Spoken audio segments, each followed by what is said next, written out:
The other day, my training partner Sherelle asked me, what's something you've changed your mind on with respect to training or nutrition? Now, I don't know if it's just me, but whenever I get put on the spot with a question like that, I always feel like I don't have an answer, even though I know for sure that there's plenty that I've changed my mind on. It's a sort of thing that usually comes back to me later in the shower or at 1 a.m. when I'm trying to fall asleep, and then I forget about it all over again. But this time, I've finally remembered something. And it came up because I got this question the other day on my Instagram, which is, how do you wake up your glutes? Now, pre-workout activations are a huge area that I've changed my mind on since I first started out in this industry. You can look back and you'll find me doing all sorts of activation style work in my training and in my educational content. And it's something that I'm finding less and less relevant as time goes on. So today I'm going to share with you a bit more detail as to why I think it's not as important as I once thought it was, and what I think you should be doing before you work out in the gym.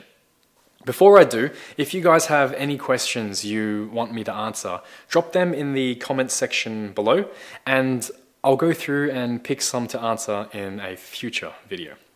So this premise behind pre-workout activations is that we need to do something to help wake up our inactive muscles, such as the glutes. But this could be any muscle, like your chest or your back or your shoulders.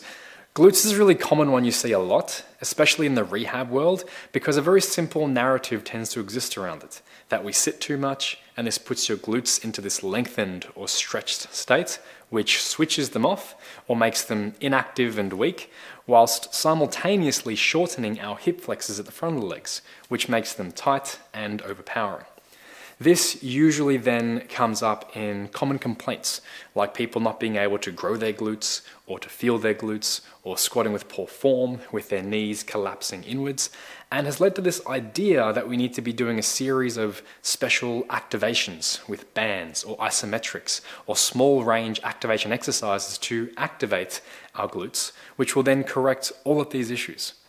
Now, first of all, I should note that for the most part, I don't think activations are bad per se. I think that there might be a very small time and place where certain low load drills like this could be useful, particularly if somebody's coming straight off an injury or in very specific circumstances in a rehab context. But I also think that they're being completely overprescribed, and the idea that we all need to be doing something like this in order to activate our muscles pre-workout because they're in some switched off state is very, very flawed logic, and it completely shifts the focus away from what actually matters when it comes to your glutes or any other muscle being activated. So first of all, let's be clear, unless you have experienced some sort of pretty severe neurological or spinal injury, your muscles don't have a problem with activating.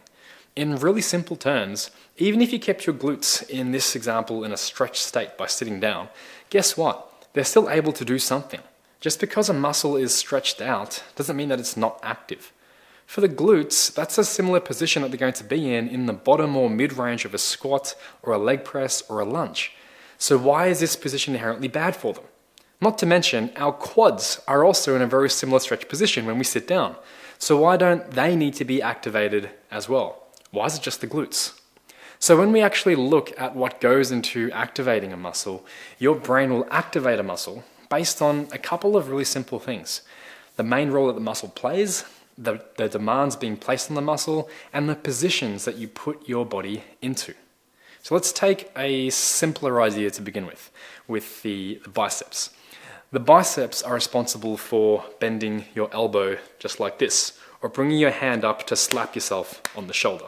Every time you do this motion, your biceps have to be activated.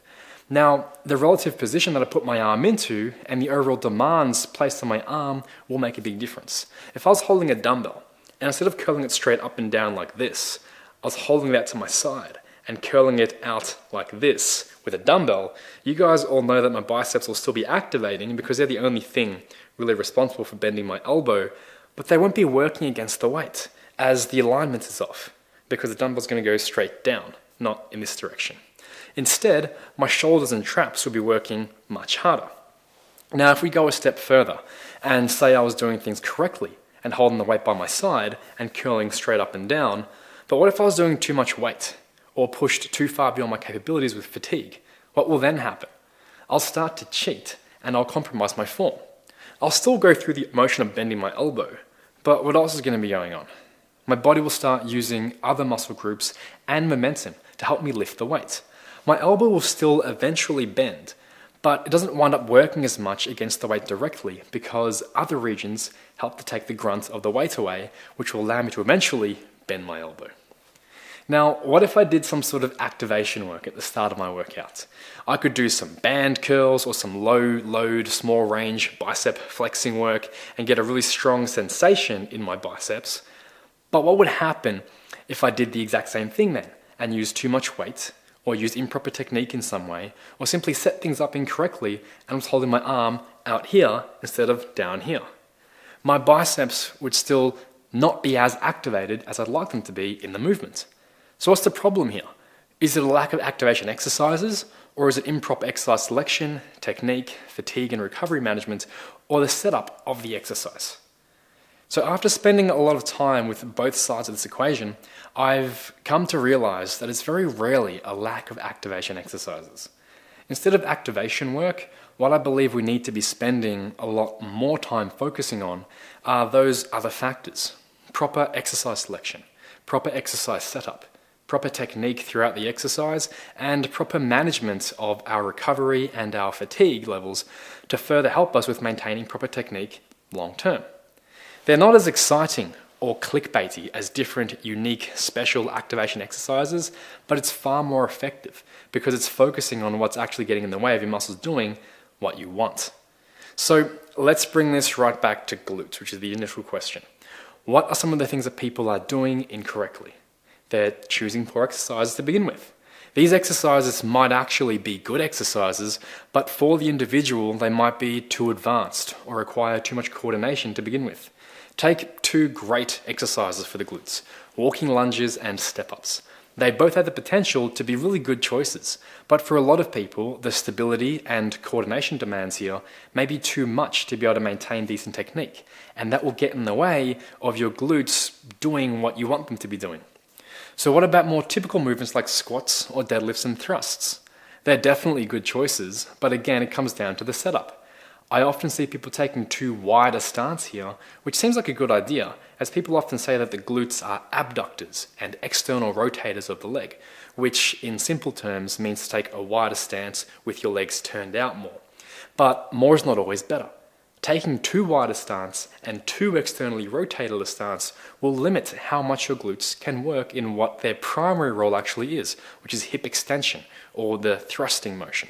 So with setup of exercises, there's going to be a sweet spot, and people often overshoot things with sumo stances for glutes, for example.